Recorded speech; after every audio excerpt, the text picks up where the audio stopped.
Good morning. This is a training video on how to install CoatMaster 6007 epoxy coating. Here are some of the tools you'll need to do this job. Feel free to pause. We'll be coating the cement board today. The first step is to make sure to sweep clean all dust from the surface that we're going to be coating. After we mix both part A and part B, this product is mixed in a 1:1 by volume. 1 part A, 1 part B. Then you apply your prime coat onto your coving areas. This is the edge where the wall meets the floor of the area that needs to be coated. Here our applicator just uses a brush. You can use tape for straighter lines, but we'll be coating the whole wall and the floor. While coating the cove area with the prime coat, make sure to hit your corners as well to get into the edges. Once you finish applying, you're now ready to apply your cove. For our product, we have a mortar mix. It is 2:1 epoxy to sand.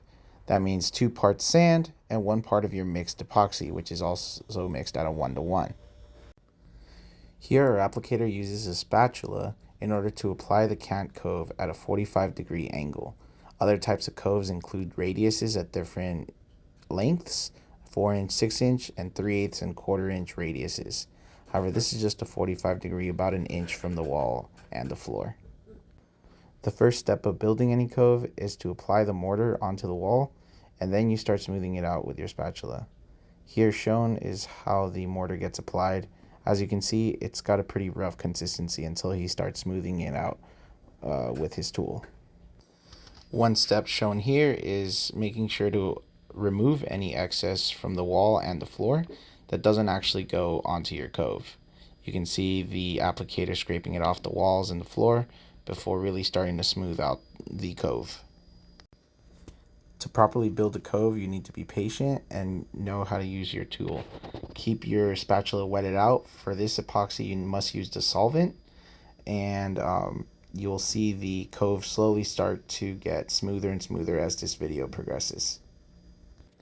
One important thing to note is that the solvent is just used to wet out the spatula, acting as a trowel.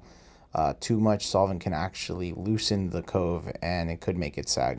Once you're done, make sure to wipe off any excess cove bits on the floor, and here's the finished cove. After that, we start prepping for applying our epoxy onto the wall. Here we're covering up a crack on the wall, and then we mix up our part A and our part B, mix them together into the container 1:1. Always make sure that the part A and part B are thoroughly mixed. Here we're going to use a roller tray and a 3/8 inch nap roller to apply the epoxy onto the wall. Just keep in mind, it will go through a lot of epoxy on the first coat since the walls are dry.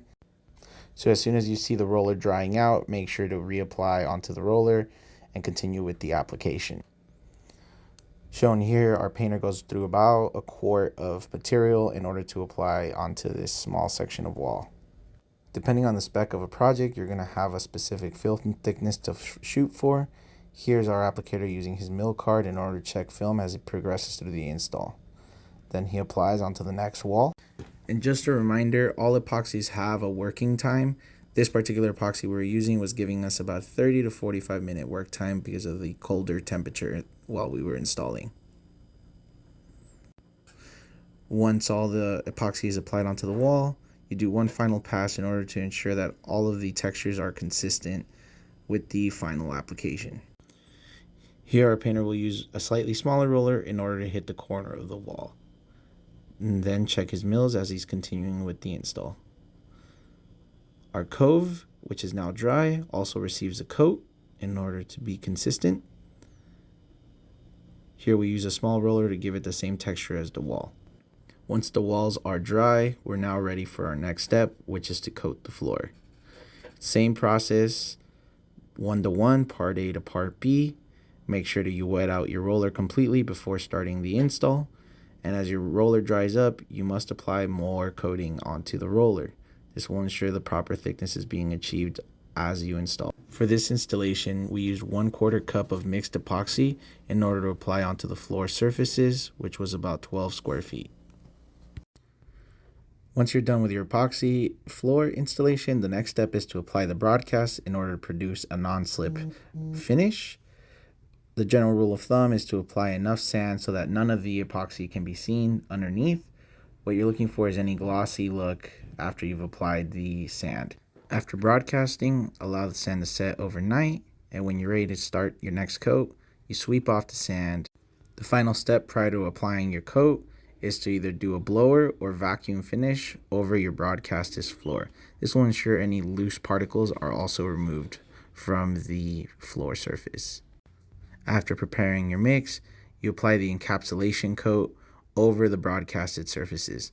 This will seal in the sand and create a non-slip finish over the floor. As you're applying your coat, always remember to keep your roller wet. Keep in mind that because of the sand broadcast that's on top of the floor, you will actually end up using more epoxy than on your first pass. Here we used about a quarter cup and like a couple more ounces of epoxy to do the install. The last step is to apply another coat onto the walls in the cove in order to create an even finish over the entire sample. And that's it. Here's the photo of the finished install. Remember to contact your local CoatMaster's rep for any epoxy or other coating needs that you may have. Thank you for joining us today.